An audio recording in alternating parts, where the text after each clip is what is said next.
لە هەفتەی حەوزەی خولی پلەیەکی کوردستان یانەی ڕواندز لە نێو یاریگای سۆران میوانداری یانەی هەولێری کرد. لە گێمی یەکەمی یاریەکە هەردوو لە ئاستێکی مامناوەندیان نیشاندا و لە خولەکی 32 عەلی سەرحان گۆڵی یەکەمی بۆ یانەی هەولێر تۆمار کرد. یاریزانانی یانەی ڕواندز هەوڵی یەکسانکردنەوەی ئەنجامەکەیان دەدا، بەڵام گێمی یەکەم بەو ئەنجامە کۆتایی هات. گێمی دووەمی یاریەکە دەستی پێکردەوە. یاریزانانی یانەی ڕواندز بە ئومێدی گۆڕینی ئەنجامی یاریەکە هاتنەوە نێو یاریگا و باشتر دەرکەوتن. چەند هێڕشێکیان بۆ سەریانەی هەولێر برد تا لە خولەکی 6 محەممەد عەزیز گۆڵی یەکەم و یەکسان بوونەوەی بۆ ڕواندز تۆمار کرد. لە خولەکی 88 ئیدریس حوسێن گۆڵی دووەمی بۆ یانەی ڕواندز تۆمار کرد.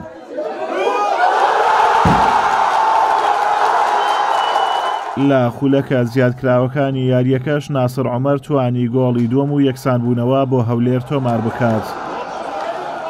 یاریەکە بە ئەنجامی یەکسانبوونی 2 گۆڵ بۆ هەردوو لا کۆتایی هات. بەنای خی گەورە مێرەبان ڕاستی یارەکە یاریێکی بەهێز بوو، دەتوانم بڵێم زەختی نەفسی لەسەر هەردوو تیپە بوو. بە حکمیەوەی ئێمە دەمانوێت لە یاریەکەدا سەرکەوتوو بین بۆی ببینە پاڵەوان و بەسەرکەوتنی خۆشمانە نایبی کوردستان سۆگەرکەین. ویانەی ڕەواندز مەترسی دابەزینی لەسەرا ئەوجا ئەو دوو کارە دەتوانم بڵێم یاریەکەی زۆر بەهێز کرد و زەختی نەفسی لەسەر هەردوو تیپە بوو. ئێمە لە سەرتا گێمەکەمیش لە پێش بوون و تاوەکو بەرەبەری ئاخر یەک بە هیچ بوو. لەو کاتەدا ئەمە دەتوانین فرسەتی گۆلی زۆرمان چوان زۆر بە ئاسانی مەجالی گۆلی دووەم و سێمان نەبوو تاوەکو ئەنجامەکەم سۆگەرکەین.